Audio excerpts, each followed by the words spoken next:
You know, in my 50 years of woodworking, I've always struggled to have enough money to buy everything I needed. So I've looked for other options, like going to the dollar store. And here are 10 finds that I got at the dollar store, which are actually things I use regularly in my own woodworking. And by getting them there, I've saved money. These skewers are a great little find. You know, they're for making shish kebab, right? Well, they're also good for other things, like mixing epoxy. You know, I like to use epoxy anytime I'm gluing wood to anything that's not wood. Wood glue works great on wood, but it doesn't work good on other things. And these are great for mixing up the two-part epoxy and applying it right where I need it. But they can also be used in other places. You know, any place where you would think of using a toothpick to do something, grab yourself a skewer. They're longer, they're a little bit thicker, and they're easier to work with. Every workshop needs a spray bottle as part of your finishing process. Now, after you get done sanding, you think you got it all great, right? Well, you take that spray bottle and spray some water on there and let it dry, give it a couple minutes to dry. And what's going to do is raise the fuzz. See, when you're sanding, you're actually cutting loose a lot of little fibers of wood, and some of them will be left on there. Well, the water from your spray bottle raises that up, and you let it dry, and then you can go back over it with real light sandpaper, real fine sandpaper, sand it real lightly, just knock off that fuzz. You don't want to take any more material off, just knock off that fuzz, and now you've got a better surface to put whatever finish on. For $1, it's worth having. Finishing is an area that gives a lot of woodworkers a lot of trouble. You know, the ideal is that you get good quality brushes, you use them, you clean them thoroughly, and you store them properly so they're ready for the next time. Yeah, well, a lot of us aren't real good at that. And so we go for cheap brushes, like foam brushes. And there's no place you can get foam brushes at a better price than at the dollar store.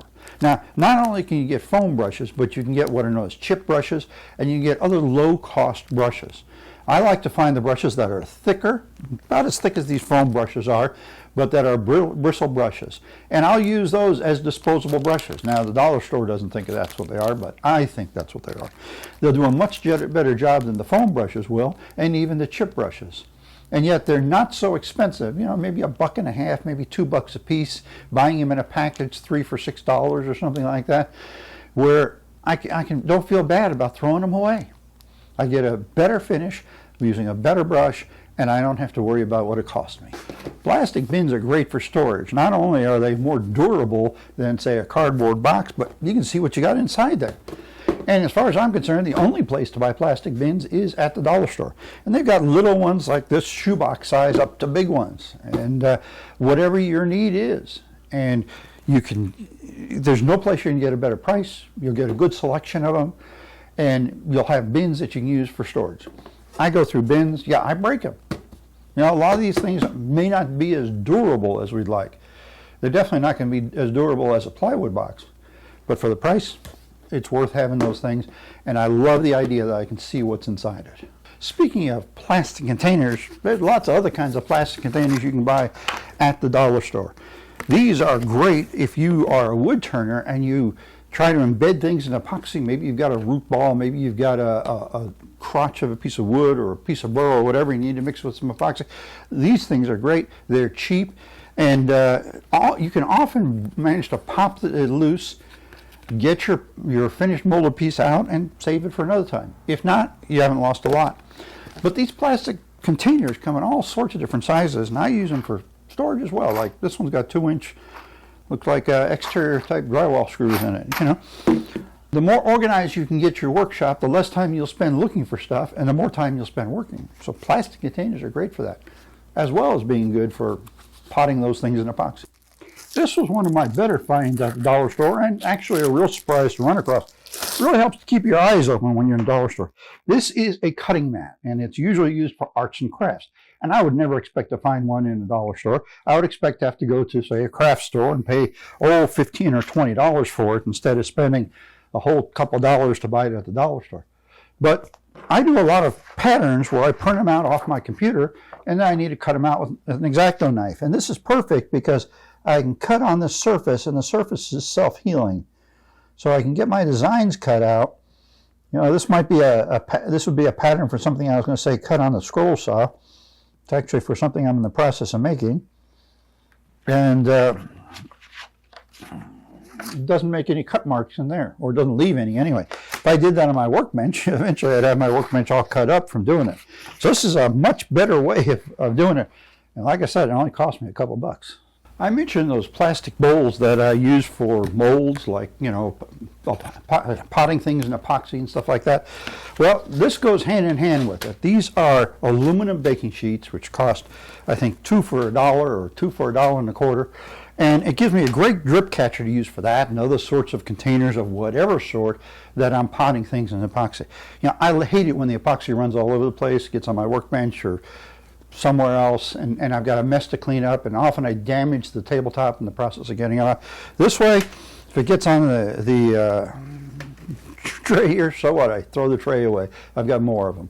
Of course, varnish or painting aren't the only ways of finishing things. You know, we don't put it all on with a brush. Sometimes we wax things, like say this turned vase here.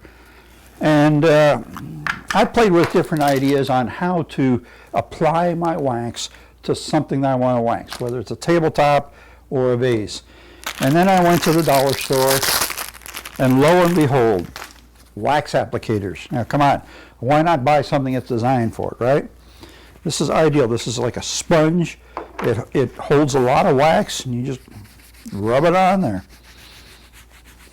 I mean, can it get any easier than that? Why not buy the item that's made for it? And buying them at the dollar store gets them a whole lot cheaper than going over to the auto parts store and trying to pick them up. And of course, once we put the wax on, we somehow got to get the wax off, right? And the best thing going for that are microfiber cloths. Now, normally you buy these at the auto parts store, and they're a bit expensive, but I found them at the dollar store, and they're like $3 a bag here, and I've got, I don't know, 8 to 12 rags here. You can either use them hand holding them and just, you know, take your time, maybe sitting there watching TV. But if you're like me and you want to go a little faster, best thing is put on a buffing bonnet. Yeah, don't go too fast or it'll come apart. But microfiber cloths are great for buffing out wax and getting that nice high shine you want. Whether it's on something like this or if we're trying to do it on a flat surface, whatever it might be, wax on and wax off. And the microfiber cloth is a way to get the wax back off. Of course, woodworking means gluing stuff together, and that means spreading wood glue. Now, there's a lot of ways you can spread glue, and I know there's guys that buy the fancy bottles. I tend to go with just the nozzle on the bottle as it comes, but that's not always great. Sometimes you need to spread that out a little bit better.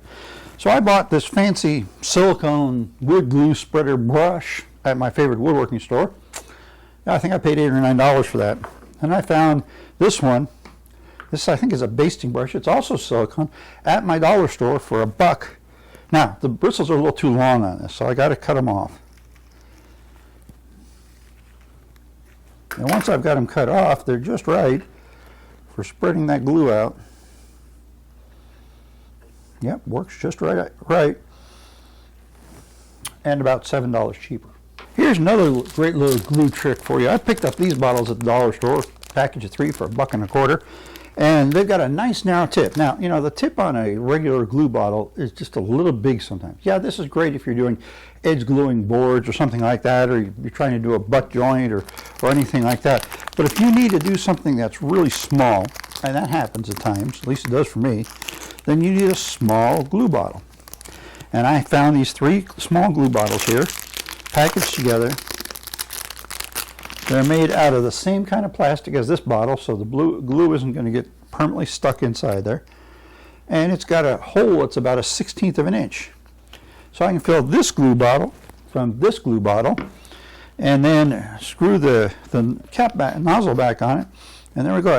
I can put a nice little bead when I'm working on that little stuff, and I just need a little bit of glue. So there we have it, my 11 dollar store finds that are great, handy things to have around the workshop that I would have anyway, but nevertheless, great stuff to have around the workshop, very low cost, and I didn't have to go out and find myself something expensive to buy.